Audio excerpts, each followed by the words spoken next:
Citizen alert में आप सभी का स्वागत है। मैं हूं सैयद सलमान। धर्मांधता क्या है, आज इसी पर हम बात करेंगे इस्लाम की बात में, दोपहर का सामना के आभार के साथ। धर्म को लेकर जिस तरह से घालमेल होता है, एक मुल्क के आधार पर हम आपको बताने की कोशिश करेंगे। एक मुल्क जो धर्म के नाम पर बना आज कंगाली के मुहाने पर खड़ा है, तो महंगाई और कई समस्याओं से तो त्रस्त है ही, साथ ही आपसी खूनी जंग में भी मुब्तला है। जी हाँ, यहाँ बात कर रहे हैं हम पाकिस्तान की, और पाकिस्तान में मस्जिदों तक में ब्लास्ट होते हैं। फिदाई मस्जिदों में नमाजियों के परखच्चे न जाने किस जन्नत के दरवाजे खटखटाने के नाम पर उड़ा दे रहे हैं, जबकि वहां के हालात ऐसे हैं कि अगर रोजमर्रा की चीजें भी मांगी जाए तो नहीं मिल रही हैं। आम आदमी की पहुंच से वो चीजें बाहर हैं। पाकिस्तान का आम शहरी आटा, दाल, चावल जैसे घरेलू सामान को भी तरस रहा है। पाकिस्तान अपने आर्थिक संकट से उबरने के लिए संयुक्त अरब अमीरात, चीन और अमेरिका समेत कई संस्थाओं और देशों से मदद मांगता घूम रहा है, लेकिन वहां के कट्टरपंथी अब भी अपनी शैतानी हरकत से बाज नहीं आते। मस्जिदों और नमाजियों पर हमले तो मानो उनके लिए कोई खेल हो। अभी कुछ ही दिनों पहले की बात है कि पाकिस्तान के पेशावर में एक मस्जिद में आत्मघाती हमला हुआ था। इस जोरदार धमाके में सैकड़ों लोग काल का क्रास बन गए थे। कराची, इस्लामाबाद वगैरह में भी ऐसी अनेक हृदय विदारक घटनाएं हुई हैं, क्योंकि धर्म को सर्वोच्च मानने वाले देश में ऐसी मानवीय त्रासदी अगर होती है तो यह मंजर बहुत भयानक और अकल्पनीय है, अफसोसनाक है। लेकिन ये कहने में बिल्कुल भी गुरेज नहीं होना चाहिए कि पाकिस्तान ने जो बोया है वही काट रहा है। दरअसल पाकिस्तान के इस हालत का मुख्य कारण वहां के हुक्मरानों की कट्टरपंथी सोच है, ऊंची राजनीति है, उनकी गलत नीतियां हैं, और दहशतगर्दी को बढ़ावा देने की उनकी मानसिकता जो रही है वो है। एक दूसरे पर इल्जाम लगाकर सत्ता प्राप्त करना, और फिर सत्ता गंवाना, और फिर उसी सत्ता को प्राप्त करने के लिए आवाम की भावनाओं से खेलना वहां के नेताओं का, वहां के सियासतदानों का एक मुख्य शगल बन गया है। पाकिस्तान की भयावह स्थिति का अंदाजा इस बात से लगा सकते हैं कि पाकिस्तान के रक्षा मंत्री ख्वाजा आसिफ खुद कहते हैं कि ये हमारा देश पाकिस्तान दिवालिया हो नहीं रहा, बल्कि हो चुका है, और हम एक दिवालिया देश में रह रहे हैं। एक जिम्मेदार मंत्री पाकिस्तान का ये कहता है, और उसकी स्वीकारोक्ति पाकिस्तान की असल कहानी बयान कर देती है। पाकिस्तानी पत्रकारों और बुद्धिजीवियों और सामाजिक संगठनों के प्रतिनिधियों का मानना है कि पाकिस्तान में आतंकवाद की वापसी हो गई है। वहां से आतंकवाद खत्म ही कब हुआ था? आतंकवाद पाकिस्तान की नियति बन गया है। हालांकि यह तबका इस बात को लेकर अब स्वीकार कर रहा है, जबकि आतंकवाद को पनाह देने वाला पाकिस्तान आज नहीं, वर्षों से दहशतगर्दी को पाल पोस कर खुद अपनी जड़ों को खोखला करता रहा है। दीमक की तरह हमारे मुल्क को भी उसने चाट जाने की हर मुमकिन कोशिश की है, जिसने अपने पाप को हमारे देश में पोषित करने का नापाक काम किया था। कश्मीर की बिगड़ती हालत उसी की देन है।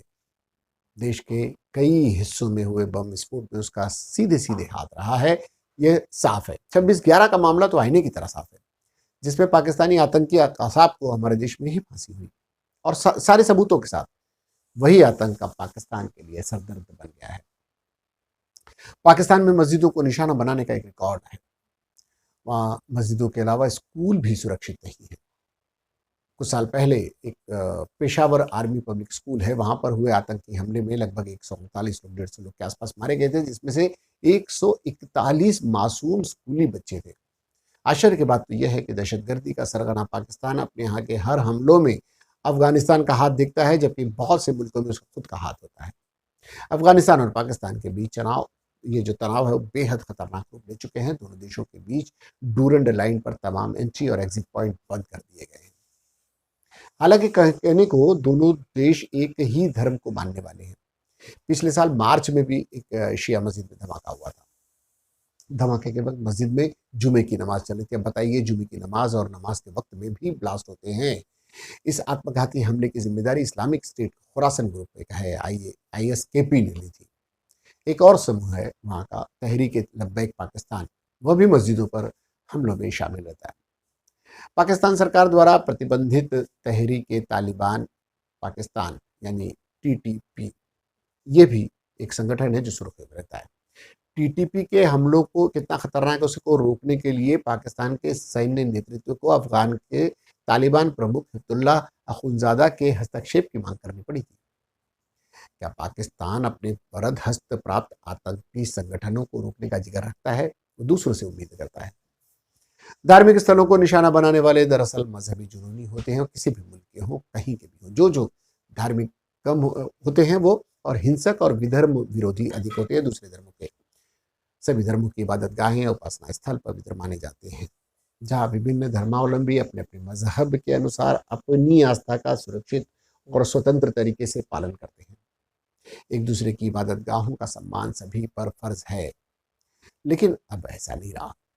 यह अफसोसनाक बात है। बेधड़क जहां जिसकी लाठी चलती है वही भैंस हाँक रहा है। अपनी धर्म विश्वास और आस्था की आज़ादी एक सार्वभौमिक मानवाधिकार है, जिसमें शांति और सुरक्षा के साथ प्रार्थना करने का अधिकार भी शामिल है। किसी भी धार्मिक समूह की तरफ से अन्य समुदायों के खिलाफ भेदभाव, असहिष्णुता और हिंसा की बढ़ती घटनाएं चिंता की बात है। इनमें इस्लामोफोबिया भी है, इसमें हिंदू विरोध भी है, इसमें यहूदी विरोध भी है, ईसाई विरोध भी है, और कई धर्मों, विश्वास और आस्थाओं के, लिंग और नस्ल के लोगों के खिलाफ भी जो नफरत होती है, उनकी घटनाएं और ऐसे उनके प्रति पूर्वाग्रह रखना भी इसी बात में शामिल है। आम नागरिकों और धार्मिक स्थलों के खिलाफ सभी प्रकार की हिंसा और आतंकवाद के कृत्यों को किसी भी आधार पर बर्दाश्त नहीं किया जा सकता, न ही उसे उचित ठहराया जा सकता है। इसकी कड़ी निंदा होनी चाहिए। इस तरह की गतिविधियों में शामिल लोगों को सुविधा अनुसार दिए जाने वाला जो उनको नैतिक समर्थन मिलता है, यह भी सरासर गलत है। इससे हिंसक तत्वों का मनोबल बढ़ता है। माना जाता है कि विभिन्न वैचारिक कारणों से हिंसा की जाती है। वो क्या वैचारिक कारण है वही जाने, उसका समर्थन किया भी जाता है। ये अफसोसनाक है। खासकर धर्म के नाम पर की जा रही हिंसा को व्यापक समर्थन मिलता रहा है। आजकल धर्म आमतौर पर सामाजिक और राजनीतिक कारकों का एक साधन बन गया है, सत्ता प्राप्त करने का एक साधन बन गया है, जो अशांति पैदा करने का रास्ता बनाता है। धर्म और हिंसा दोनों की प्रकृति जटिल है, लेकिन स्पष्ट नहीं कहा जा सकता कि धर्म हिंसा का एक महत्वपूर्ण कारण है। यहाँ तक कि सभी धर्म हर तरह की हिंसा को गलत ठहराते हैं। सभी हिंसा अपने आप में ही एक बहुत व्यापक अवधारणा है, जिसे परिभाषित करना बेहद कठिन है, क्योंकि इसका उपयोग सुविधा अनुसार किया जाता है। जबकि धर्म एक अमूर्त अवधारणा है, जिसमें आस्था, विश्वास, प्रथाएं और उनके अपने पवित्र स्थान शामिल होते हैं। धार्मिक विश्वास और आस्था के बीच की कड़ी को समझना इतना भी कठिन नहीं है। असल में सामान्य रूप से धर्म, नैतिक व्यवस्था और सामान्य जो ये समाज है, शायद ही कभी किसी रूप में हिंसा को बढ़ावा देता हो, क्योंकि हिंसा को सार्वभौमिक रूप से नापसंद किया जाता है और उसके खिलाफ लोग होते हैं। लेकिन धार्मिक कट्टरता को प्रोत्साहन और हिंसा को सहमति देने से अशांति फैलती है तो तय है, जिससे समाज और देश का भी नुकसान होता है। इस तथ्य को जानते हुए भी अशांति पैदा की जाती है। धार्मिक कट्टरता का सहारा लेने वाले लोग बहुत अधिक नहीं है, ज़्यादा नहीं है, लेकिन फिर भी वो बहुत प्रभावशाली होते हैं और होते जा रहे हैं। इस्लाम के नाम पर हिंसा को जायज़ ठहराने वाले भी इस बात को समझ लें कि इस्लाम का भावार्थ ही सलामती के है। क्या फिदाइन हमलों से बेकसूर नमाजियों या स्कूली बच्चों को, बेकसूरों को मारने से इस्लाम का नाम रोशन होता है? यही बात मॉब लिंचिंग पर भी कही जा सकती है। क्या इस तरह की मॉब लिंचिंग वगैरह से देश की प्रगति होती है? यही बात धर्म की लाठी चलाने वाले सभी हिंसक तत्वों पर भी लागू होती है। धर्मांधता बर्बादी का प्रवेश द्वार है। पाकिस्तान की बर्बादी इसका सबसे बड़ा उदाहरण है, आपके सामने है। धर्म दरअसल एक अध्यात्म की कुंजी है। इसका हिंसा से, नफरत से कोई लेना देना नहीं। धर्म भीतर के मन की बात है। सबको अपने अपने धर्म से प्रेम है, लेकिन दूसरे धर्म के प्रति अगर नफरत है तो यह गलत है। प्रेम अपने धर्म से करते हैं जिस तरह अपनी माँ से दूसरी की माँ से भी प्रेम करना सभी धर्म ने सिखाया है। इसका पालन करना जरूरी है। आपको ये कार्यक्रम कैसा लगा, हमारी बात कैसी लगी, इससे जुड़ा हुआ कोई सुझाव हो तो आप हमें ज़रूर दें। सिटीजन अलर्ट को लाइक करें, सब्सक्राइब करें और बेल आइकन को दबाकर हमारे परिवार के सदस्य बन जाएं। सिटीजन अलर्ट के माध्यम से हम अमन और शांति और भाईचारे की बात करना चाहेंगे। नफरत के लिए बहुत से चैनल पड़े हैं, उस तरफ जिनकी सियासत वहाँ ले जाती है वो वहाँ देखें।